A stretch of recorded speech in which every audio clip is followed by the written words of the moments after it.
You were looking for a story, not that night, not in that cafe, not in that weather, not in that hour where the day already felt folded shut.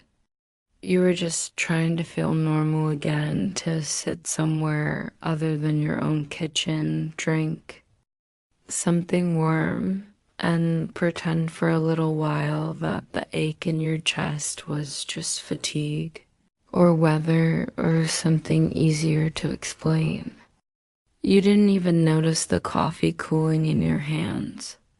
You were too used to things going lukewarm before you remembered to feel them thaw, and then you heard him, not loud, not sudden, just a voice in the background, low and even, like it was reading something meant only for itself. You hadn't meant to listen, but something in the way it curved quiet but certain made you look up. And he looked back, just long enough to make the world soften, just long enough to stir something inside you that had been sleeping too long under the surface of every day. You don't remember who spoke first. Maybe it wasn't words. Maybe it was that shared pause, that breath across the table, that quiet understanding that sometimes something in another person's presence hums in tune with something inside your chest, and for the rest of the night, the world outside faded. Time didn't stop, but it stepped back. This isn't the kind of love story people write novels about. There are no promises here, no forever. Just one night, one voice, one unfolding. But sometimes that's all it takes. One warm voice and the right kind of silence dot to remind you that you're still still able to melt, even when the coffee is cold. Asterisk, it had been one of those days that started heavy and only got heavier. You don't remember why exactly, just the accumulation of things. The low humming worry that never found a name. The weight of your coat. The way the city pressed in, shoulderless and gray, like it couldn't decide whether it was late autumn or just pretending to be. The sky was undecided, too threatening. Rain all morning, then finally surrendering to it in the most anticlimactic way. Not a storm, not a downpour. Just a constant drizzling breath from above, cold enough to seep into your sleeves, steady enough to wash the color off the afternoon. Hadn't meant to walk far, but your body did what it sometimes does when your mind wants to disappear. It moved, turned corners, avoided people, found rhythm in the tapping of wet soles on pavement. The sound of rain on concrete was the only thing that matched your mood. Not sad, exactly. Just tired in a way you didn't want to explain. When the cafe appeared, you weren't looking for it. It just materialized between a bookstore and a shuttered laundromat. Small, quiet, not trying too hard to be noticed. The kind of place with steamed up windows and a flickering sign that looked older than the barista. You paused only long enough to wonder if it would be warm inside. Not in temperature necessarily, but in spirit. Then you pushed the door open, and the bell above you gave a half-hearted jingle, like it had been rung too many times that week. The air inside wrapped around you like a sigh. Dim lights, a single row of mismatched tables, a sleepy espresso machine that hissed like it needed a nap. Someone in the corner typing softly, someone else sketching, nobody watching you. And that was the first kindness. The second was the seat near the window, just empty enough, just far enough from everyone else to feel like a small permission to vanish. You ordered a coffee you didn't really want. You just needed something to hold. Something warm between your hands to tell the nerves in your fingertips that you were still here. When it arrived, it was too hot to drink, and then, before you knew it, too cold. You didn't mind.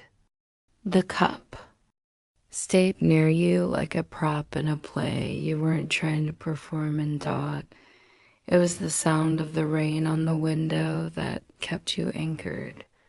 That soft, glassy percussion. Tiny collisions between sky and shelter. You watched the drops race each other down the pane, tracing past like lives that almost intersect but don't. You let your thoughts follow the rhythm of the streaks, let them stretch out. And not, you weren't thinking about anything in particular. Not until a voice stirred the stillness, it wasn't speaking to you. Not yet. It came from the table just behind you. Low textured, the kind of voice that feels like it's been read aloud too often. Not dramatic, just steady. There was a kindness to it, a casual warmth that made you turn your head just slightly, not enough to look, just enough to listen better. He was ordering the same coffee you had, same size, same tone. The familiarity of it startled you, like a mirror held up where you weren't expecting one.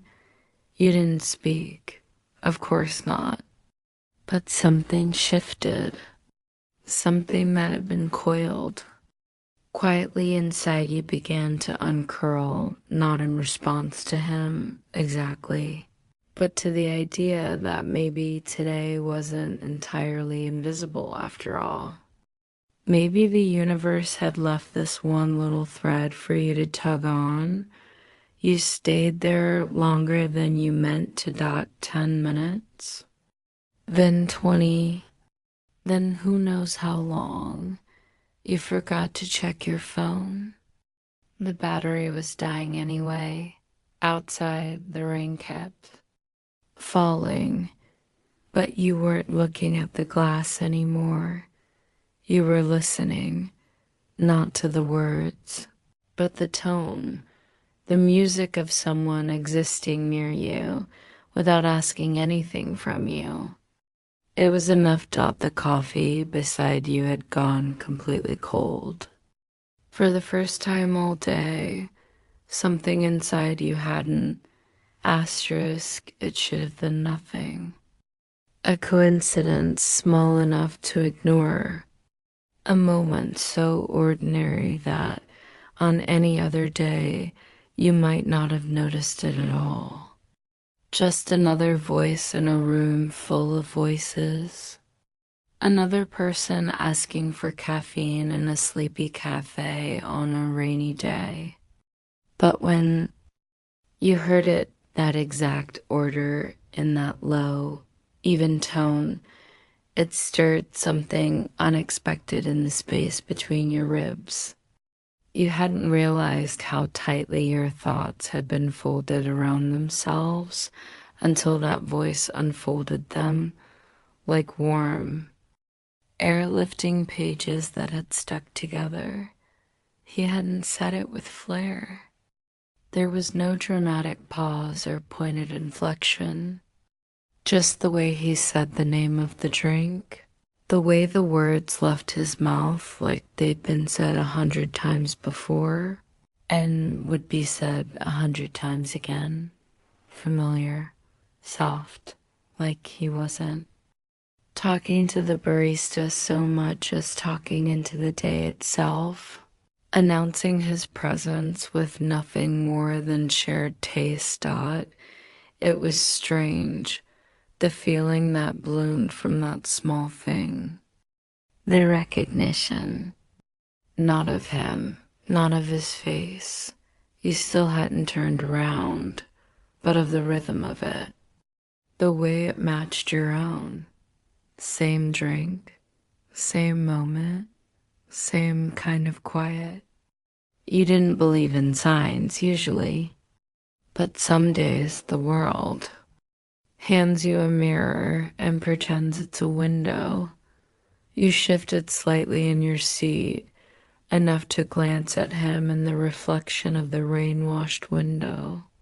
He was standing near the counter, one hand in his coat pocket, the other tapping lightly on the wood. Not impatient, just grounded, like someone used to moving at his own pace. His shoulders were relaxed. His eyes, when they met the barista's, were warm, attentive. You could tell he noticed things. The kind of man who'd remember the shape of a sentence or the last line of a poem. You didn't know why that crossed your mind, but it did. He received his coffee with a small nod. No, thank you, but it wasn't rude. It was habitual, natural, the kind of exchange that doesn't require extra words. He turned, scanned the cafe once, then chose the table behind you. Not directly behind, just close enough that you could hear the rustle of his coat as he sat down. The air changed slightly with his presence, like a new note added to a chord you didn't know was missing one. You didn't speak to him, you didn't even look again. But suddenly, the cold coffee in your hand had meaning again, not in its taste, not in its temperature, but in its company. You weren't alone in the room, not in the way that counts. There was a warmth behind you that wasn't physical, and it spread in waves, unspoken but unmistakable. He took a sip. You heard it. The faint sound of ceramic against lip. The sigh. Then followed, not tired, just present. There was something sacred in it, something simple, and something about that moment made you feel like you'd been invited into something small and sacred, too, without needing to knock. You tried to return to the notes in your journal, the ones you'd been pretending to write when you first sat down, words about the weather, a line from a song you couldn't quite remember, a grocery list that hadn't made sense even before the rain. But your pen slowed, your fingers softened, because now your focus was somewhere else, not outside, not inside, but in that space between where your breath ends and someone else's begins, and his voice, just the memory of it, kept circling back to you. You imagined him saying other things, not to you, not yet, but just into the air. A book title, a question, a story he hadn't told yet. You wanted to know what those sounded like, not because you were lonely, not because you were desperate to be seen, but because something inside you stirred at the idea of being close to someone whose silence didn't feel threatening. There are some voices that carry safety in them, not answers, not flirtation, just warmth, like a blanket folded on the edge of a stranger's couch, waiting for you to need it. And his voice, without knowing it, without aiming to had placed one beside you, still, you didn't turn around still. He didn't speak again, but something was beginning. Not loudly, not suddenly, just gently, like two people reaching for the same book on a shelf and realizing the world was smaller than they thought. You hadn't meant to look at him. Not really. It wasn't a plan, and it certainly wasn't brave. It was just a flicker, an instinct, like checking the time without thinking, or glancing at the sky for no reason but to feel small. But in that moment when you finally did turn just enough to meet his eyes, you understood something quietly strange. You were being looked at too, not stared at, not sized up, not flirted with, just seen. And the way his eyes met yours, it didn't feel like discovery. It felt like continuity. Like you'd already been in conversation with him long before your gazes aligned. Like his presence had already filled a space you hadn't realized was empty until it no longer was. His look didn't ask you anything, it didn't expect. It just held you there for a second that somehow stretched wide and calm, like a held breath that didn't need to end, and a gasp that two coffee cups sat on two tables, cooling slowly. Both untouched, both forgotten, and in that shared absence of movement, something more began to stir. You looked away first, but not out of discomfort. It was more like the way you look away from fire, not because it's too bright, but because it asks you to feel something deeper than you expected. You brought your fingers to your coffee cup again, almost on instinct. It had long since gone cold, but you didn't lift it, just touched it, like it tethered you to the room. Like it reminded you that you were still grounded, even as something in you began to feel very much afloat. The glass windows were fogged now, the rain outside painting trails like threads of memory, but your attention was inside. The cafe once, background noise to your solitude, now felt like a stage dimly lit for two. Not performance, just presence. You could hear the faint scratch of a pencil from a nearby table, the rhythmic hiss of steaming milk somewhere behind the counter, but none of it mattered the way his breathing did, the way it seemed to slow the space around you. He looked away too eventually, back to his own cup. Or maybe to a notebook, a thought, a piece of himself he was trying not to examine too closely. But even with his eyes turned, the air between you still buzzed with a quiet knowing. There was no smile, no nod, just that one look, but it lived in. Your skin in your throat, in the soft shiver that sometimes comes when something familiar arrives in a new form. You tried to distract yourself, wrote something in your journal, something meaningless, doodled on the margin, searched your phone for nothing in particular, but none of it held. You were still thinking about the way his eyes didn't flinch, the way they didn't dart away in embarrassment or try to smolder with meaning. Just a look, a calm one, a real one. A look that said, I see you. That's enough. And you realized then you'd forgotten what it felt like to be noticed without being judged, to be acknowledged without being pursued, to be part of a moment without needing to protect it from anything. That kind of glance, it's Not flotation dot, it's recognition dot. It's two souls blinking awake at the same time and finding each other already mid-dream. You wrapped your hands around your cup again.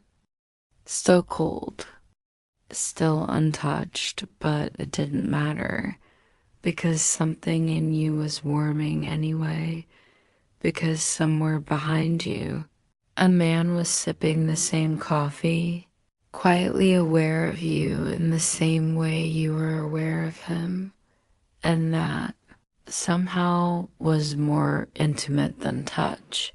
You didn't notice when he got up. Maybe it was in that moment when your eyes wandered back to your page, pretending to be busy with half-formed thoughts.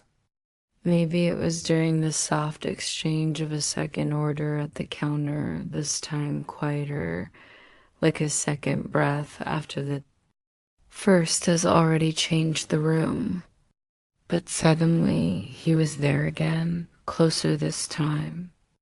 You looked up and realized he was standing near your table, coffee in hand, eyes soft but steady, not hovering, just near enough that the space between your table and his didn't feel like separation anymore.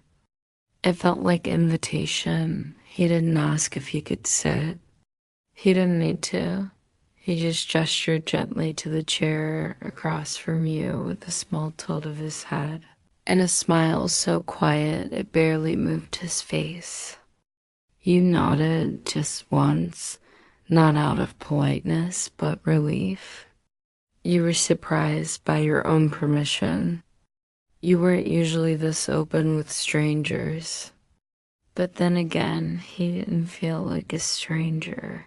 Not in the way that usually matters. Not anymore. He sat down slowly, like he didn't want to startle the moment.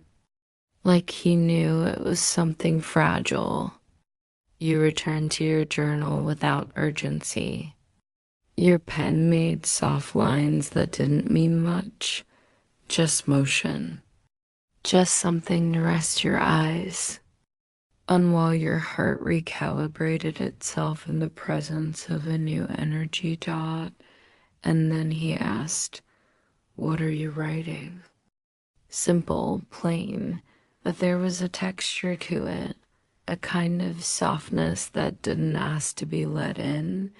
It just waited near the door, willing to leave if you didn't feel like opening anything. You froze for half a second. Not out of fear, but recognition. The question itself wasn't surprising. It's what strangers ask when they want a foothold. But the way he asked it, it wasn't curious in the way most people are. It didn't have the tug of, "Tell me something interesting." It had the gentleness of, "You don't have to, unless it wants to be said." You glanced up at him, your fingers still resting on the spine of your notebook, and he looked back, not leaning in, not reaching, just present. There was no push behind his eyes, just an openness, like he already knew you weren't writing anything cheerful, like he'd sensed the rain in your shoulders before you even stepped into the café. You considered brushing it off with a joke. You almost said something about just scribbles or a bad poem about a worse morning. But the words stuck, not out of pride, just something softer. You didn't want to lie, not to him.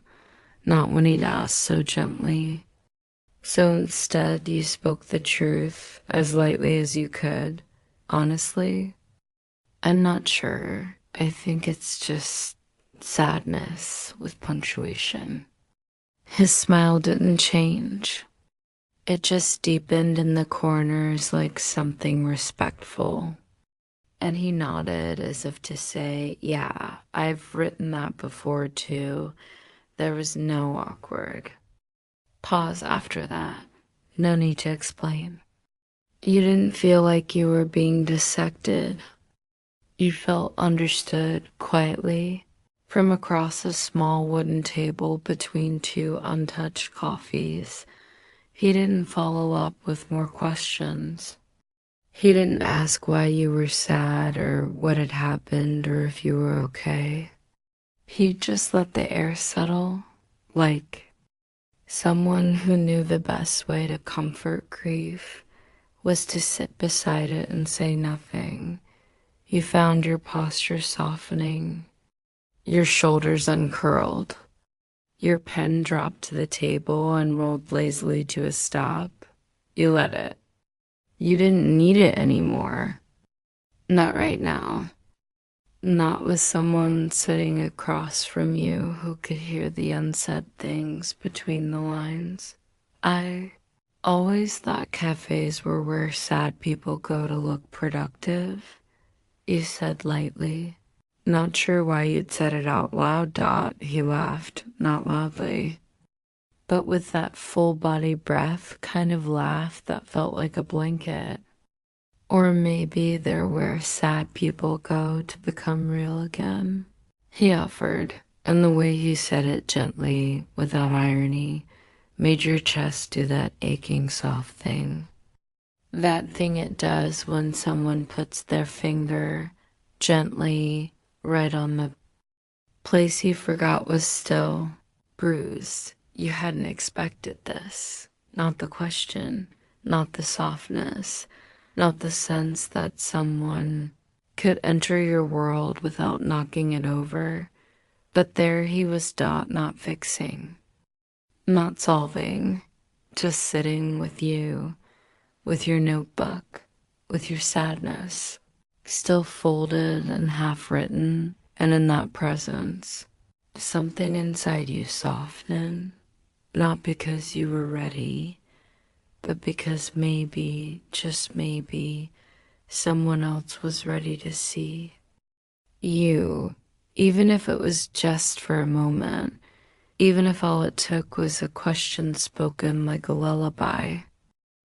You'd forgotten how long it had been. Not since you laughed, but since it felt like it belonged to you. Laughter, after all, had become more of a reflex lately, a polite reaction, a soft placeholder in conversation. Something you gave, not something you felt.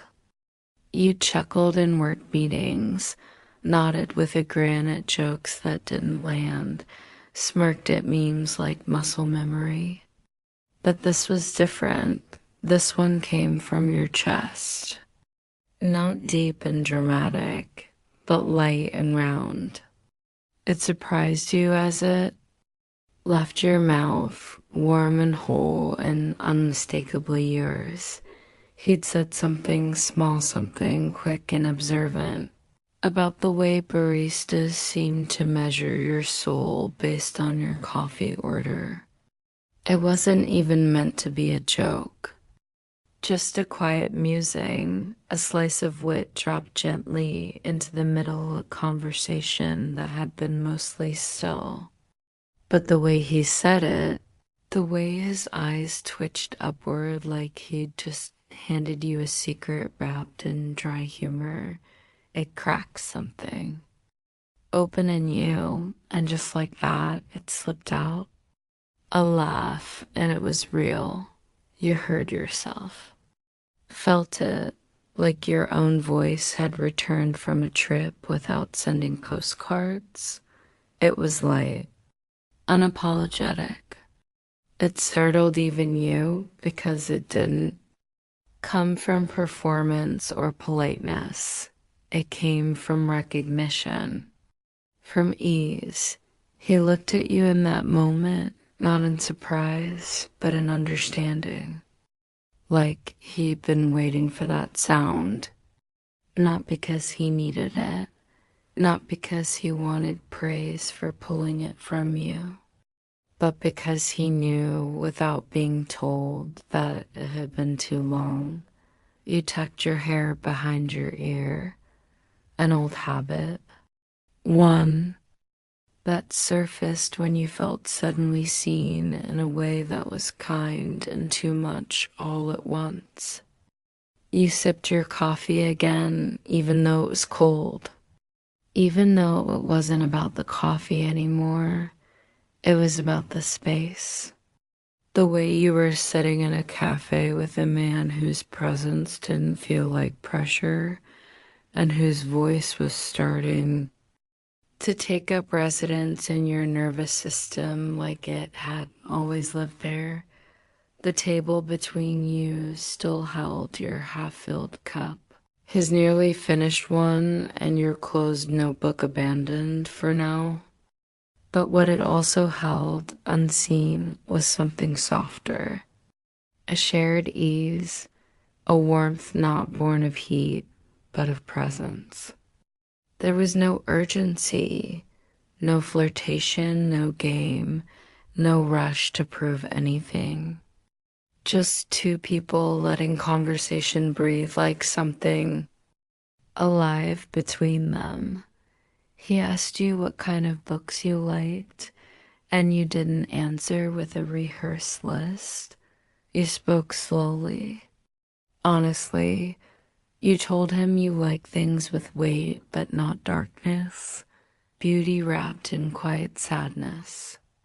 Words that ached a little.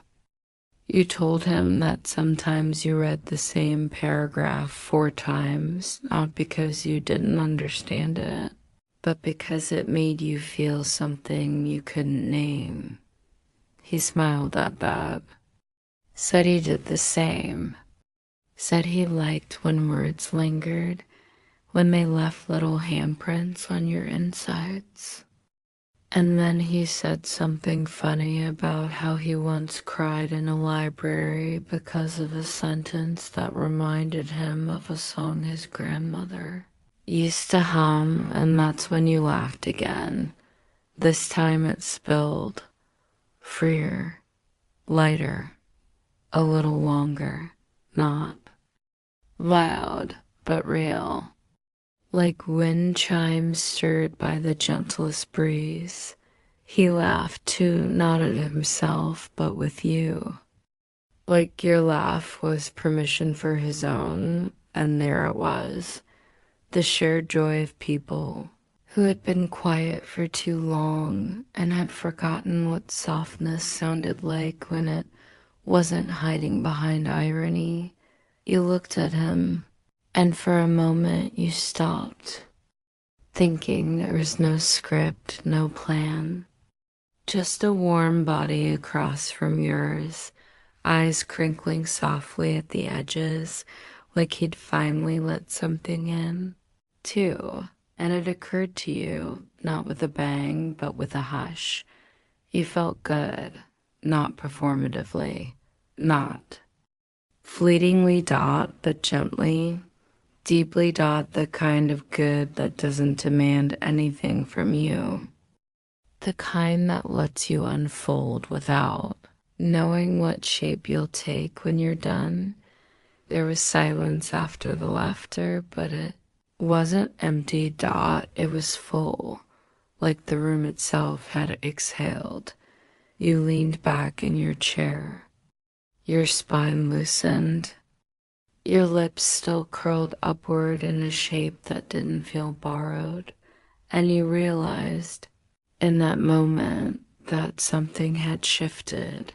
You were still you, still the same person who had walked in from the rain, cold and closed and quietly carrying too. Much but now someone else was sitting across from you who didn't need you to explain it. Someone who had, without asking, handed you a moment of lightness, and that lightness had found its way into your laugh, and your laugh had found its way back to you. Asterisk you. Didn't know how long you sat there. Time inched sideways, losing all sense of direction.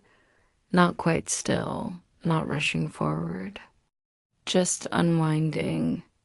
Slowly, the rain outside had softened to a whisper, though you hardly noticed. The cafe was quiet now, half the tables cleared, chairs turned slightly away, as if bowing out so you and he could have the rest of the evening without interruption. The lights overhead hummed in a low, golden glow, like they knew not to be. Too bright. You talked to Dot about nothing, Dot, and everything, but never once about who you were not in the usual sense. No job titles, no last names, no small talk resumes. You didn't ask where he was from, what he did, whether he lived nearby. He didn't ask about your family or your past. It wasn't a conscious agreement, it was just how your conversation unfolded, as if your souls had skipped the bios and gone straight to the footnotes. He told you he liked storms more than sunshine. Said he once drove 2 hours to sit on the hood of his car and watch lightning crack open the sky because it made him feel small in a good way. You told him that you liked autumn more than summer, not because of the color, but because of the sound of leaves underfoot, how it felt like walking on the edge of something. You spoke of books you'd half read and still thought about. He quoted a line from one, and you finished it without thinking.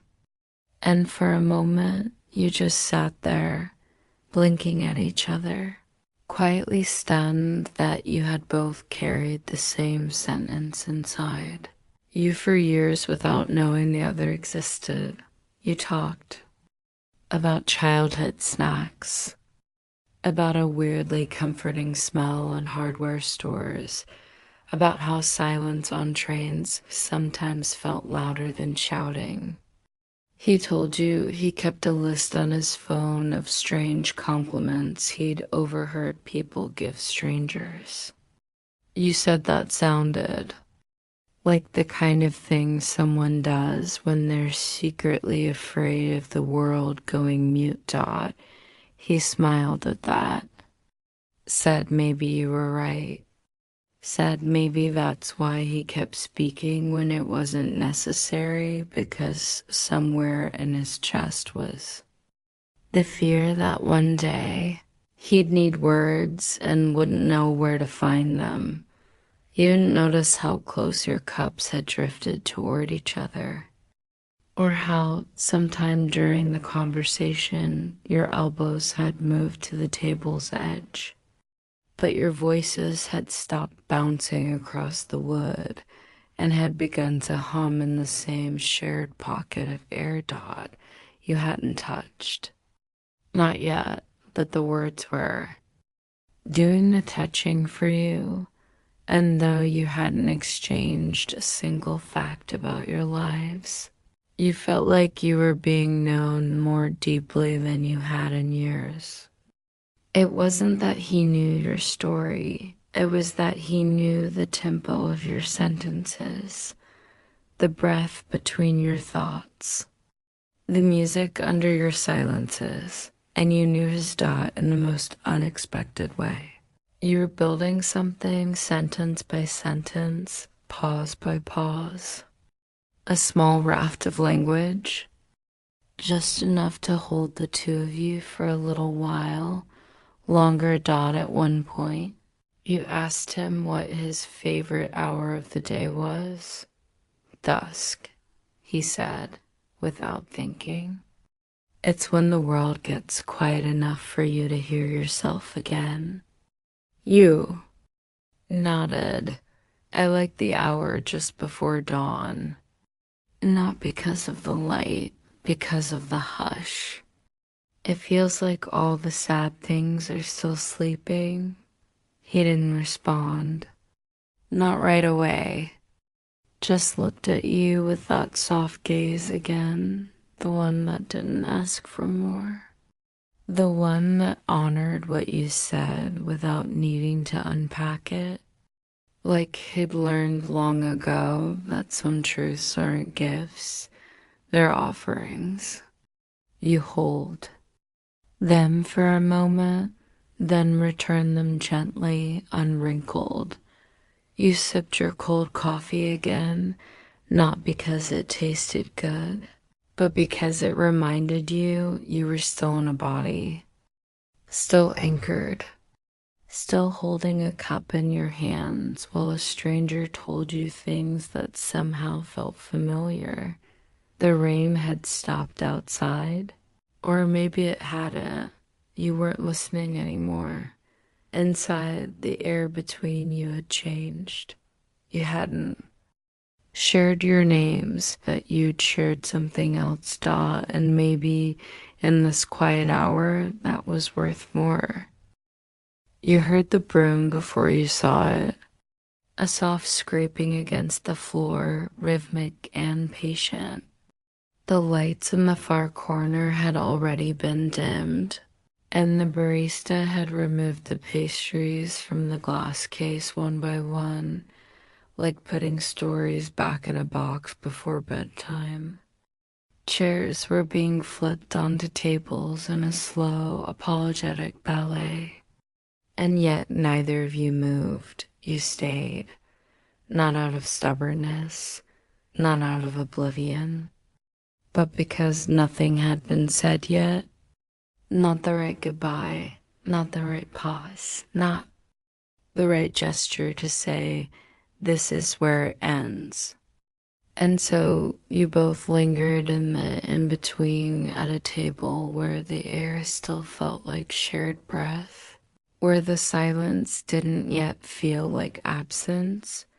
Your hands rested around your cup, now barely, more than a ghost of warmth.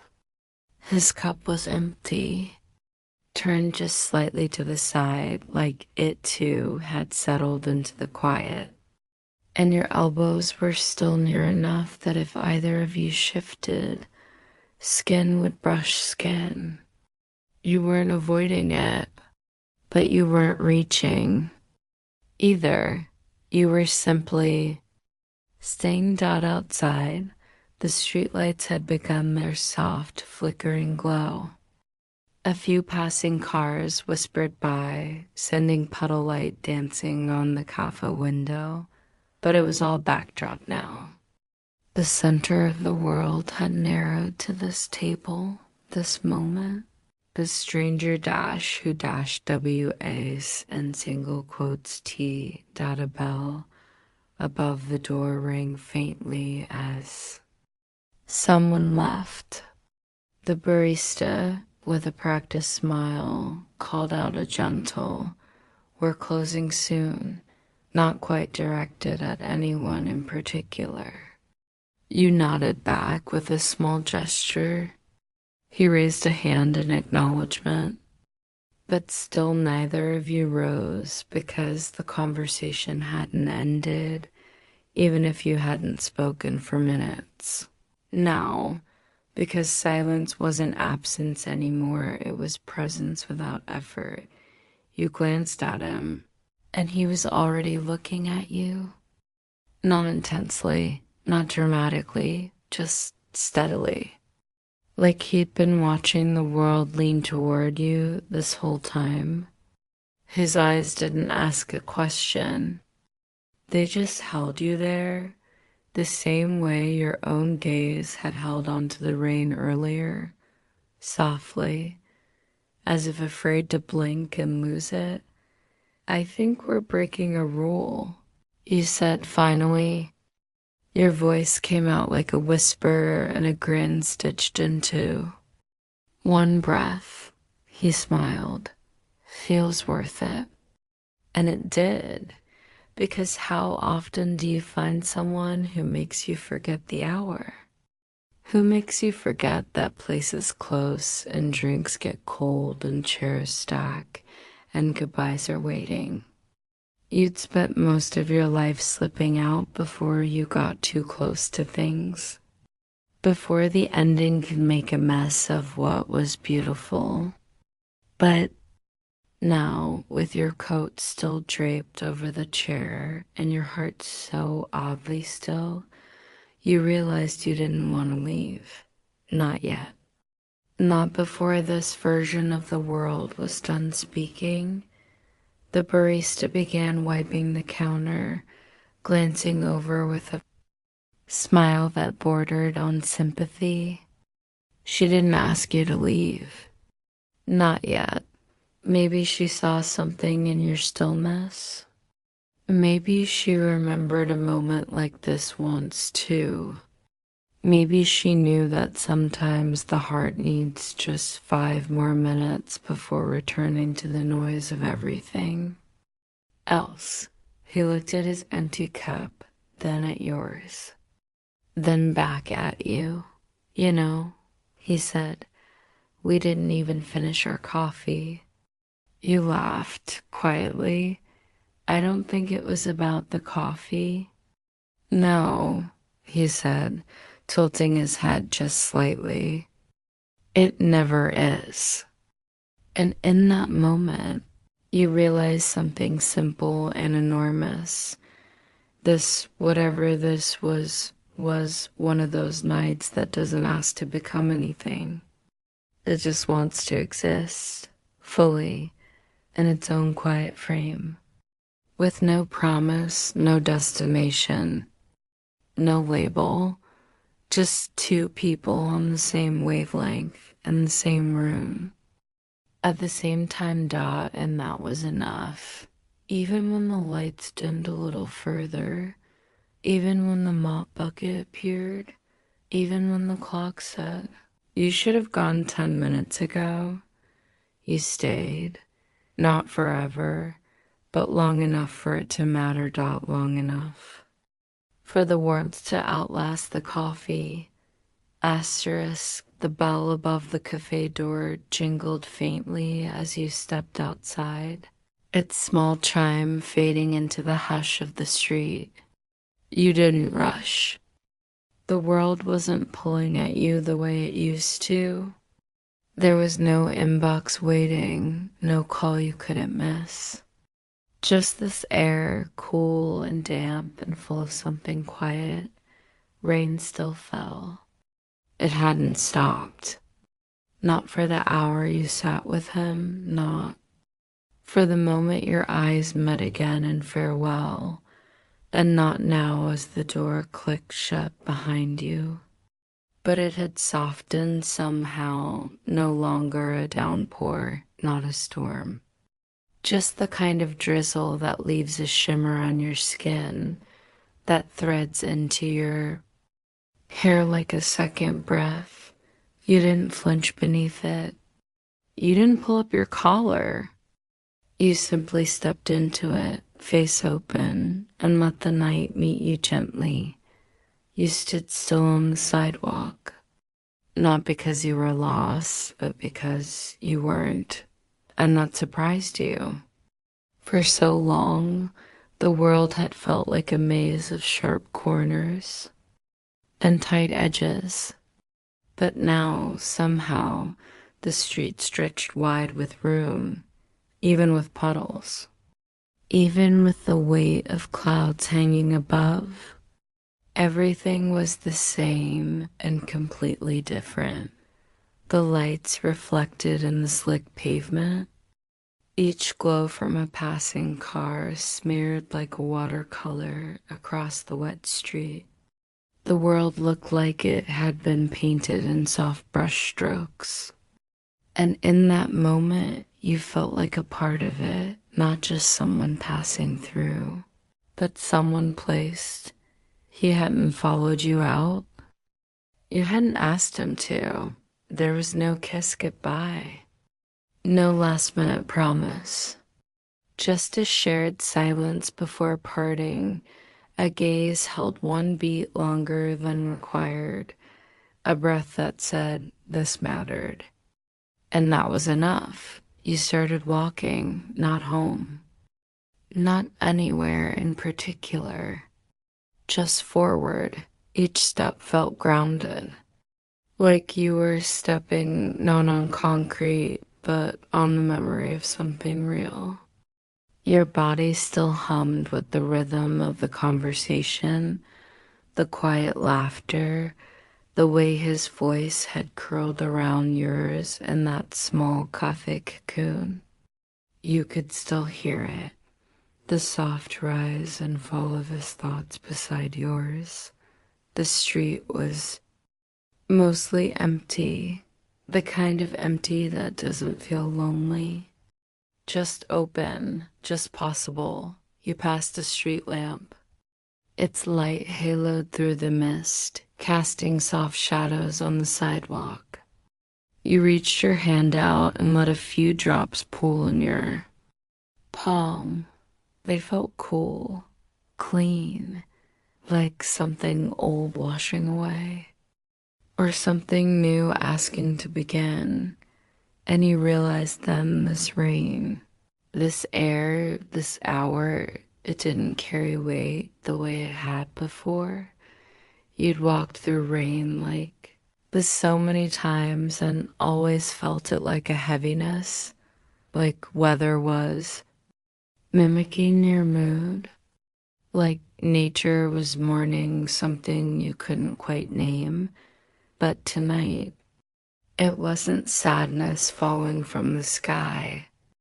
It was softness, Dot. It was as if the sky was whispering, "You can feel good again." You let out a breath you hadn't meant to hold, not because you were sad, because you weren't, not entirely, not anymore. Your hand brushed against a passing hedge. The wet leaves cooled beneath your fingertips. A childlike part of you wanted to skip in a puddle, just one, not for attention, just because you could. You didn't, but you smiled at the thought, and that smile felt more alive than any you'd given in weeks. You wondered briefly if he was still inside, if he'd watched you through the window as you walked away, if he'd felt that same shift, that quiet, necessary softening. You didn't need to know. You didn't need the next moment defined. Sometimes it's enough to be changed. Even if you don't carry the change with you in your arms, sometimes one night is just that, one night. But that doesn't make it small. That doesn't make it forgettable. That doesn't make it anything less than real. You passed under a canopy of trees. Their branches held droplets like tiny lanterns, catching the light. You paused beneath them, letting them shield you for a moment, not because you needed cover, but because pausing felt right, Dot, and in that pause, you whispered something to yourself, not out loud, not with words. But you said it all the same, thank you, not to him. Not to the sky, not to the cafe, to yourself, for staying, for softening, for letting someone in, even for just a few hours, for remembering what it felt like to laugh and mean it, Dot, to be asked a kind question, Dot, to be seen and not flinch. The rain touched your cheek again, tender as a fingertip. You looked up and for a second let it fall freely. You didn't wipe it away, Dot. It wasn't the same rain anymore. Dot, it didn't feel like sorrow, Dot. It felt like release. You didn't find it right away. It was days later. A moment of fumbling for keys, or maybe a search for something else entirely, a receipt. Lip balm, a headphone case, half lost. You slipped your hand into the pocket of the coat you hadn't worn since that night, and your fingers brushed against it, soft, folded, slightly crinkled from the weight of time and the way memories settle. You pulled it out without thinking. Just a square of paper, a napkin, the kind that comes with coffee or tea, slipped beneath a cup not for usefulness but habit. You might have tossed it had it not been for the small, almost shy handwriting in one corner. Slanted, not rushed. A single line. His dot, you didn't need to read it right away. You already knew what it said, dot still. Your eyes fell to the ink, the way it had pressed gently into the thin paper, as if even his handwriting knew not to be loud. Thanks for sharing. You're quiet. 7 words, that's all. No number. No name. Just that. But it made something flicker in you like candlelight. Soft, familiar, a warmth that didn't ask anything of you. You sat down slowly on the edge of your bed, or maybe at the kitchen table, somewhere still, somewhere you could let the memory catch up, dot, and suddenly you were there again, the cafe, the soft lamplight, the steam that rose and fell from 2 untouched cups, his eyes across from yours, resting without prying. His voice not deep or dramatic, but calm, steady, like it was tuned to the same frequency as your bones. That night had already begun to drift, not out of forgetfulness, but because you hadn't held it too tightly. You'd let it be what it was. And that was why it had lasted not in your inbox or contact list or plans for the weekend, but here, dot in your pocket, dot in a napkin, dot in a thank you that didn't need anything back.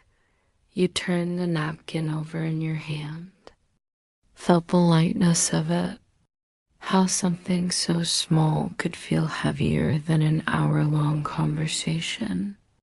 How it could say more than a goodbye, dot. It wasn't romantic in the traditional sense. It wasn't a number scrawled in a hurry. It wasn't a call me or a heart drawn beside a name. It was a sentence that didn't try to be anything more than what it was, a recognition, a pause in ink, and it told you everything you needed to know. That he'd noticed, that he'd listened, that your quiet had mattered to someone. You leaned back, napkin still between your fingers, and let the smile arrive, dot. It was small. The kind that curls at the edges of your mouth before it reaches your eyes. The kind you smile when you're the only one in the room and don't need to explain it. The kind that feels like you're keeping a secret, but not in a heavy way, dot, in a sacred way. Like the universe had handed you something and said, here, this is just for you. You placed the napkin beside your cup of tea, or maybe you tucked it into the drawer where you keep little things, old postcards, safety pins, bits of ribbon you don't want to throw away. It belonged there, in that drawer of small, unexplainable treasures. And for the rest of the evening, you moved slower. You folded laundry with both hands. You read a few pages of a book without needing to reread.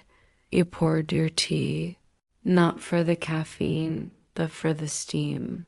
And once or twice, your hand brushed the edge of that drawer. Again, dot, just to be sure it was still there, still folded, still real.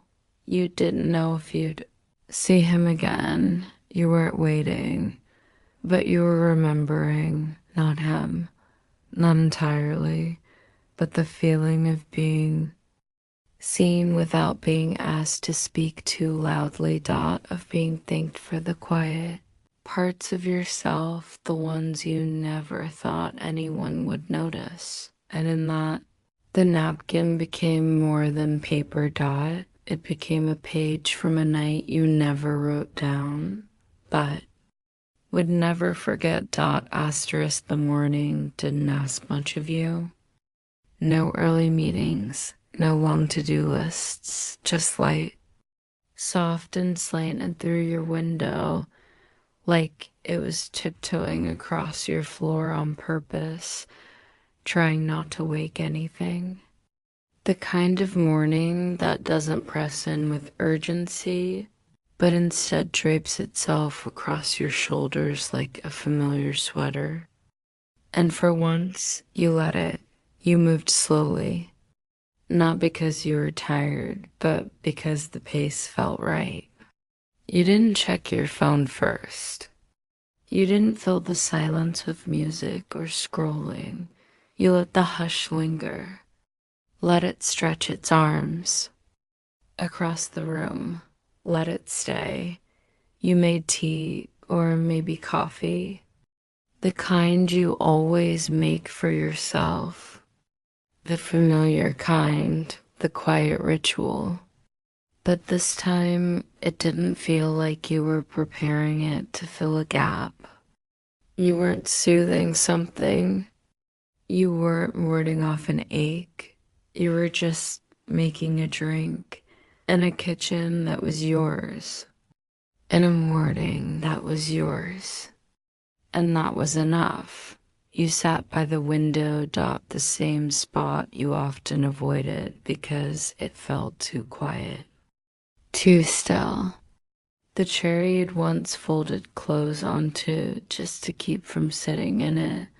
But this morning you sat, pulled your legs up into the cushion, wrapped both hands around your cup, and breathed. It didn't feel empty. It didn't feel like waiting. It felt like arrival. You weren't missing him, not in the way people always talk about, not in the sense of needing to call or check or hold something in your hand to believe it happened. But he was there, or something of him was, in the way you smiled to yourself, in the way your breath came easier, in the way you didn't mind the quiet now, because the quiet now longer felt like a void. It felt like space. Space you had made, space that had been returned to you. You thought about the night before, not like a movie you replayed, but like a memory that flickered naturally, scene by scene, as you stared out the window. His words still echoed, not word for word, but in rhythm and tone.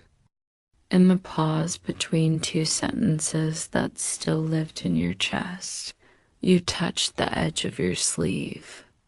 Thought about the napkin in the drawer, still folded, still real. And you let yourself smile again, not a grin, not a blush, just the kind of smile that slips in through your ribs and rises slowly. You didn't feel the need to text anyone about it. Didn't rush to tell a friend. Didn't wonder what it meant or where it was going. The beauty of it was that it had already gone exactly where it needed to. No further. No less. And maybe in another time that would have made you ache. But today it made you still. The way a poem sits in you long after you've closed the book. You took a sip from your cup and let your eyes follow the morning outside, people walking dogs, pulling jackets tighter, holding paper cups of their own. Life went on. It didn't pause for your soft transformation. It never does. But somehow Even that felt okay. Dot. You weren't separate from the world today. You were in it.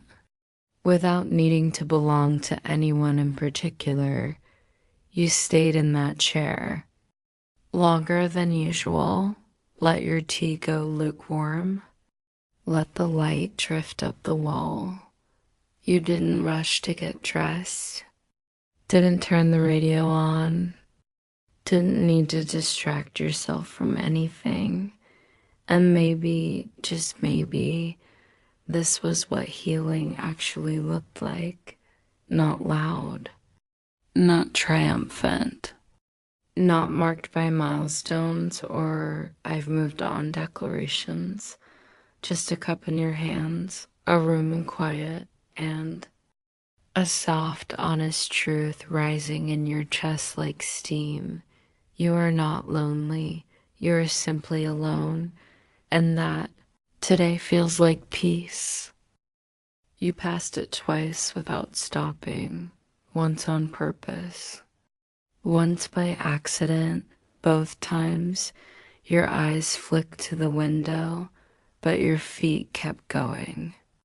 There wasn't anything pulling you in, no voice, no person, no promise of repeating something soft. But still, the sight of the cafe made your breath catch in that same way it had the night you walked out into the rain. Dot. It was just a corner shop. Glass door, warm lighting, a menu written in slightly smug chalk handwriting. But to you, it had become a page pressed between chapters. The place where a story had flickered briefly into your life like a candle small, warm and whole. Dot. So you told yourself, not today. You didn't need to go in. You didn't need to unearth what had already been gently buried. But then today came. You found yourself standing across the street from it again. Hands in your pockets. Mind drifting not to him, exactly, but to how you felt when you sat across from someone who saw you without needing a name. You almost kept walking. Dot. Almost, but something in you, a whisper that didn't rise from thought, but from instinct, said, go in. Not for him. For you. Dot. So you did.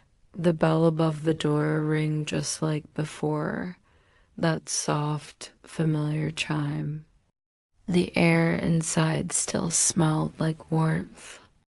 Espresso, vanilla, a little bit of thyme. The barista wasn't the same. No one looked up as if they recognized you, which oddly felt like a gift. This was your memory, after all, not anyone else's. You slid into a corner table, not the one you'd shared with him, but close enough. The table was different, that the lighting was the same. That soft amber hush that makes you feel like the world's volume has been turned down just for a while. You ordered tea this time. Dot. No particular reason. Just because.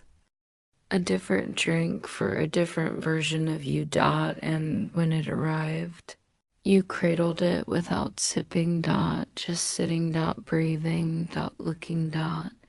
You didn't expect to feel anything seismic. And you didn't, but you felt something truer than nostalgia. You felt clarity, that rare, still kind that doesn't tug or ache. It just settles, because this wasn't about going back. Dot. It was about marking the place you changed. You let your eyes drift around the room, over half-read books and murmured conversations on laptop screens. And you thought, I was different the last time. I sat here. Dot. Not better, not worse, just unopened. And now something in you had begun unfolding. One quiet inch at a time, you wondered where he was now, not longingly, not with any expectation, just curiosity. The same curiosity that had sat between you that night, like a third presence neither of you named. Maybe he came back here sometimes. Maybe he didn't. Maybe he meant to write more. And DID in single quotes T. Maybe that napkin was the whole story.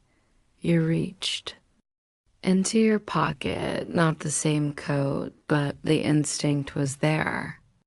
And for a moment, you felt the ghost of paper in your fingers. A folded thought, a thank you that had stayed folded in your chest ever since. You didn't pull anything out. You just smiled, not wide, not theatrical, just the kind of smile that knows it doesn't need to be shared to be real. You sipped your tea, it was good. Better than you expected, and the chair was warm beneath you. Though no one else had sat there before, the place hadn't changed, but you had, and that was enough. You stayed a while, watched the street outside, jotted a few lines in your notebook, not about him, not directly, just about softness and warmth. In the strange way a moment can shape you even when it doesn't stay. Eventually, you stood up, left a tip, pushed your chair, and held the door open for a woman with a red umbrella and walked out. But this time, you didn't walk away like you were leaving something behind. You walked like someone carrying something, quiet in their chest, not a weight, a light asterisk it was. Late, but not too late. That soft hour when the sky forgets its color and the world moves in hushes. Streetlights were already glowing, windows casting golden spills onto sidewalks, and the sky above had turned velvet blue. A quiet kind of beautiful, the kind that doesn't need witnesses. Just presence. You were home. The tea kettle had already cooled. Your coat hung in its place. And yet you hadn't moved toward your bed. You'd wandered the room, slow and unhurried, like someone listening for something they no longer feared. There was no urgency, no tugging need to fill the silence. No itch to check a message, scroll through something shiny, or wonder what it all meant.